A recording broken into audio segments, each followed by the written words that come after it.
Hello दोस्तों, मैं हूं प्रीति ठाकुर आपके साथ एक और इंटरेस्टिंग लर्निंग सेशन के लिए एजुकेयर इंस्टीट्यूट के इस प्लेटफॉर्म पर। आज हम कोलोकेशन के मैजिकल वर्ल्ड में घूमेंगे और मैं आपकी गाइड हूं इस पूरे सफ़र में। Let's start with a classic collocation, bread and butter. In this image, we see the staple of many breakfasts.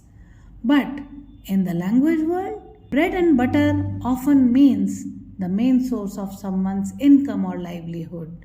It means bread and butter का इस्तेमाल होता है जब हम किसी के मुख्य आजीविका या ज़रूरत के बारे में डिस्क्राइब करते हैं। जैसे हिंदी में रोज़ी रोटी कहते हैं ना, इसी तरह से इंग्लिश में एग्जाम्पल देती हूँ आपको तो शायद कुछ बेहतर समझ में आएगा।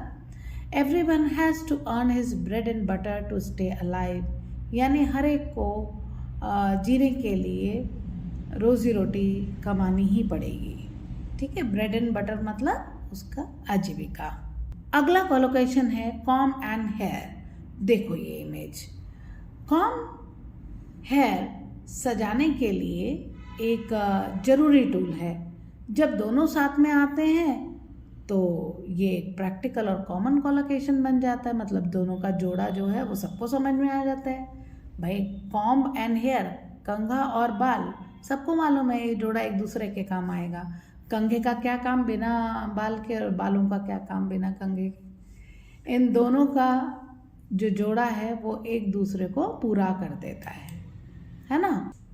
अब हम विजुअलाइज करते हैं टेक अ शावर। यहाँ शावर लेने के एक्शन को हम टेक अ शावर कहते हैं।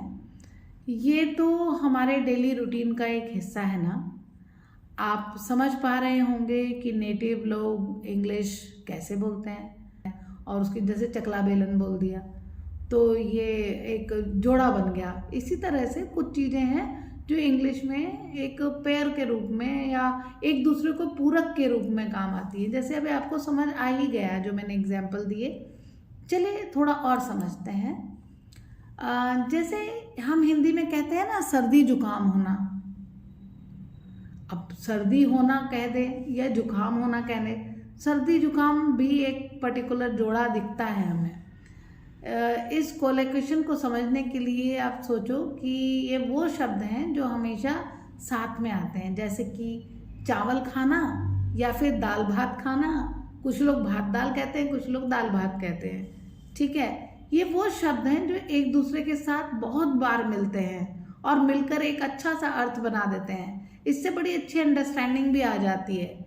जैसे हम अपने दोस्तों के साथ खेलते हैं, वैसे ही शब्द भी अपने दोस्तों के साथ आते हैं, उनके साथ खेलते हैं, उनके साथ स्टे करते हैं, हमें पता लग जाता है दोनों शब्द एक दूसरे के दोस्त हैं। नेक्स्ट अगर हम समझें तो देखेंगे मेक अ डिसीजन। तो ये एक और कोलोकेशन आपको मिल गया।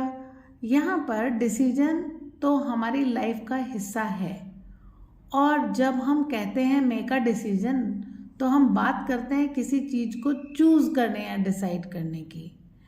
जैसे कहते हैं ना come on make a decision, या it was difficult to make a decision. अब इस तरह से इंग्लिश बोली जाती है, मगर आपको पता है ना, हम जैसे मान लीजिए हम ड्रेस खरीदने गए तो भी कहते हैं ना अरे जल्दी जल्दी मेक अ डिसीजन, कौन सी वाली लेनी है। ठीक है, तो आप कहेंगे हिंदी में ट्रांसलेट में कह देंगे टेक अ डिसीजन। तो इंग्लिश इसी तरह से बोली जाती है, मगर हम क्या करते हैं उसका ट्रांसलेशन कर डालते हैं हिंदी में। खून हो जाता है भाषा का हमारे यहाँ, तो हमें पता भी नहीं लगता कि कम उसका जो है मर्डर कर चुके लैंग्वेज का। तो इस तरीके की चीज़ें होती हैं। अगर थोड़ा थोड़ा सा ध्यान देने लगें, लोगों को बोलते हुए सुनने लगें, जितना अच्छा आप सुनेंगे ना उतना अच्छा आपको आएगा। तो आप खूब सुनिए और समझिए, फिर आपको आने लगेगा। राइट, तो हम देखते हैं कि ये जो है कुछ रियल लाइफ एग्जाम्पल्स मैंने आपको दिए हैं कोलोकेशन के, जो मैंने आपको इमेज में भी कैप्चर करके बताए।